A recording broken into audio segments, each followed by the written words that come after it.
Todavía hoy existe un debate sobre si las matemáticas se descubren, si flotan por ahí o las inventamos con nuestro coco.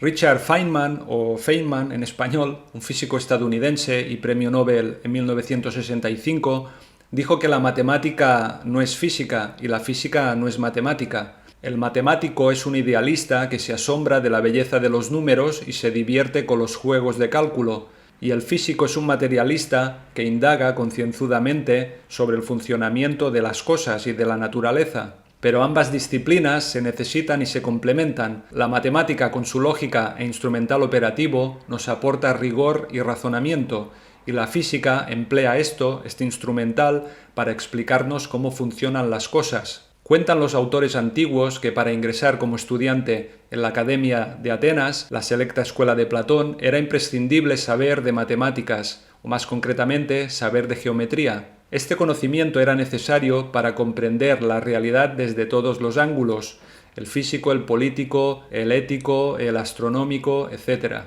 Platón y los suyos, sus discípulos y herederos, incorporaron las ideas de Pitágoras. Creían también que los números eran la esencia de las cosas. El 1 es el punto, el 2 es la recta, el 3 es la superficie, el 4 es el volumen, y la suma de todos ellos, el 10, es el número perfecto. Sin duda algo de razón deben tener esos filósofos antiguos, pues mirando la publicidad, que es algo muy material, vemos que en los anuncios de relojes, por ejemplo, los relojes siempre marcan las 10 y 10. Jean-Pierre Garnier-Mallet es un apasionado de la ciencia griega y en su investigación sobre la naturaleza del tiempo quedó maravillado al ver el grado de precisión con el que contaban los antiguos griegos. Recordemos que el idioma griego tiene un alfabeto de 27 letras y son alfanuméricas, también representan un número. Tal como dice Garnier-Mallet, el alfabeto griego describe el movimiento de desdoblamiento del tiempo y coincide geométricamente con su dinámica y desarrollo. Cada letra está representada y expresada, plasmada en ese dibujo geométrico. Garnier-Mallet, en su primer libro, En Cambia tu futuro por las aperturas temporales, en su sección de anexos, nos lo ilustra con algunos ejemplos. Yo aquí he tomado una imagen del movimiento de desdoblamiento que él comparte desde su página web. Vemos, por ejemplo, la letra omega en azul y la letra rho en rojo, y podríamos ir visualizando y dibujando, reconociendo todas esas letras. Bien, hace algo más de 30 años, Jean-Pierre Garnier-Mallet descubrió la naturaleza del tiempo. Eso fue, como él dice, un gran descubrimiento: el desdoblamiento del tiempo y el espacio. Y entonces algunos de sus oponentes le lanzaron esta acusación: ¿dónde están las matemáticas? En primer lugar, podríamos preguntarnos si esos detractores se tomaron algo de tiempo para leer alguna de las publicaciones académicas del Dr. Garnier-Mallet, porque tiene unas cuantas. Yo por lo menos he contado 10. Garnier-Mallet es un gran científico, es mi opinión, pero creo que también es un dato objetivo. Y él no pertenece a ninguna institución, ni laboratorio, ni universidad, ni camarilla científica. Es un hombre autónomo e independiente, con lo cual esto le da un doble mérito. Aquí debemos hacer elogio también de la señora Lucille Garnier, su esposa, quien siempre le ha apoyado y acompañado en su quehacer investigador y divulgador. Tal como él mismo cuenta en su primer libro, en el capítulo 3.8, él no lograba en ese momento dar con la ecuación que le permitiera resolver la encrucijada de los 3 tiempos al mismo tiempo. Y entonces, después de una noche de sueño, al amanecer, su esposa, la señora Lucille, se despertó con una frase en mente: pi_r 2 igual a 4 pi_r. La señora Lucille no es matemática, pero bueno, no hay que extrañarse por este tipo de suceso, porque en otras ocasiones de la ciencia, de la historia científica, han ocurrido cosas similares. Lo cierto es que la matemática está bien presente en los trabajos de Garnier-Mallet, en su teoría del desdoblamiento del tiempo. En una ocasión ya le dijo Jean-Pierre Garnier-Mallet al periodista Bob Bellanca en Francia, en su país, que hay 2 tipos de científicos: los que van con retraso e intentan criticar su teoría diciendo que no es posible, y los científicos que le recompensaron al ver la solidez matemática de su teoría y las evidencias empíricas que se muestran, por ejemplo, en la escala cosmológica. En el anterior vídeo sobre la validez científica indiscutible de la teoría teoría del desdoblamiento del tiempo, mostramos unas imágenes de Garnier Mallet como participante de la 8ª Conferencia Internacional de Análisis Numérico y Matemática Aplicada, celebrada en 2010 en Grecia. Vamos a mostrar ese vídeo en su duración original. Supongo que puede ser interesante para alguno de ustedes. Y el primero que aparece es Garnier Mallet, bajando del avión en la isla de Rodas. Luego verán una parte de su intervención y al final aparece junto a los demás científicos conferenciantes para hacerse la foto. Ya saben que Garnier Mallet es doctor en física y junto a él hay gente similar. Un doctor en matemáticas de la Universidad de Berlín, un profesor de matemáticas de la Universidad de Ginebra, en Suiza, un miembro de la Academia de Ciencias de Rusia y experto en investigación espacial, un matemático del Instituto de Tecnología de Suecia, un miembro del Centro de Investigación Espacial de Brasil, un físico de la Universidad de Liverpool, Inglaterra, un físico del Instituto Tecnológico de Grecia, un astrofísico del Departamento de Cosmología y Gravitación de la Fundación Galileo Galilei en Italia, y un miembro investigador de la NASA en Estados Unidos. Lo hemos dicho hace un momento, Garnier Mallet no pertenece a ninguna institución, ni laboratorio, ni camarilla de científicos, y ahí está junto a gente de cierta importancia. Bien, y antes de pasar al vídeo completo, les traduzco ese trozo de intervención de Garnier Mallet en inglés. Dice lo siguiente sobre la teoría del desdoblamiento del tiempo. Al final de un ciclo solar de desdoblamiento, todas las características potenciales son memorizadas por las partículas del sistema. Así pues, veremos que las presentes y observadas perturbaciones planetarias son como consecuencia de este fin de ciclo de desdoblamiento. Desde 1989, año de una importante explosión solar, el planeta Tierra experimentó un periodo de transición entre dos ciclos solares de 25.000 años cada uno. Terminé de traducir. Bien, añadamos que este fin de ciclo de desdoblamiento del tiempo nos afecta de lleno, lo estamos viviendo nosotros y hay que saber aprovecharlo, como nos invita Garnier Mallet. Ya saben, lo de cambiar tu futuro por las aperturas temporales, contar con tu doble, evitar catástrofes planetarias y morirse con un buen porvenir, etcétera, etcétera. Ahora sí, nada más. A continuación pueden ver ese vídeo completo de resumen de la 8ª conferencia del ICNAM con la intervención de Garnier Mallet. Gracias por su atención y hasta la próxima.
Two-dimensional tensor on the sky, and actually direction of these sticks characterize position of main axis of this two-rank matrix. So pattern of polarization actually can be expanded into two types.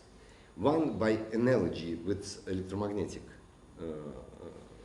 field is called E polarization, another B polarization.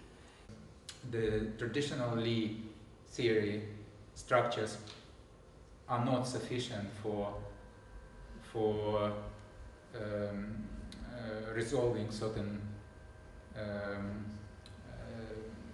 problems like in the examples coming from physics. So it is really necessary to reconsider both mathematical part of the mathematical foundations and also constantly supply problems, open problems from the experimental side.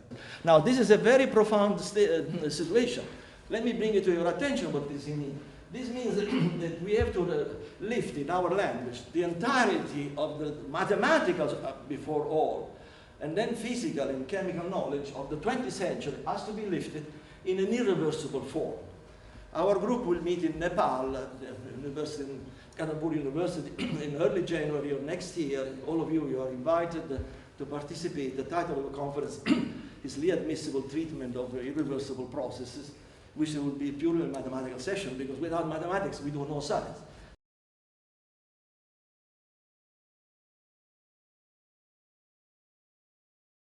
So I'm making this prediction.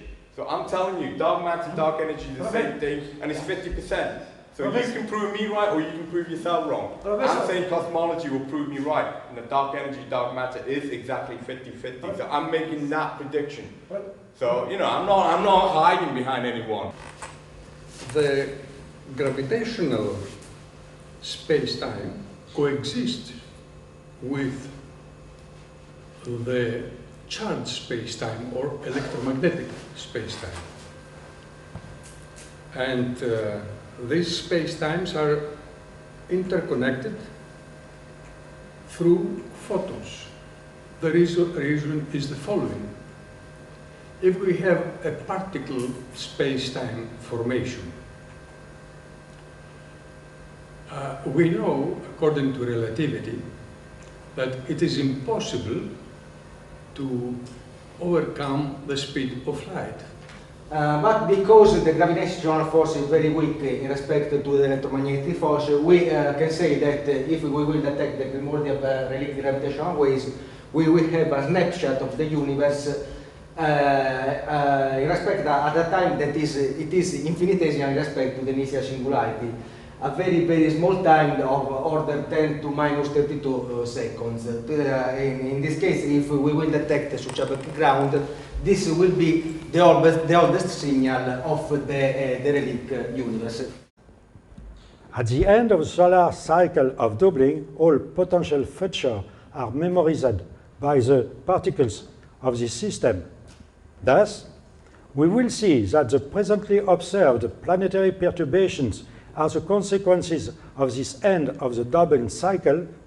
Since 1989, years of a very important solar explosion, the Earth has been experiencing a transition period between two solar cycles of 25,000 years each.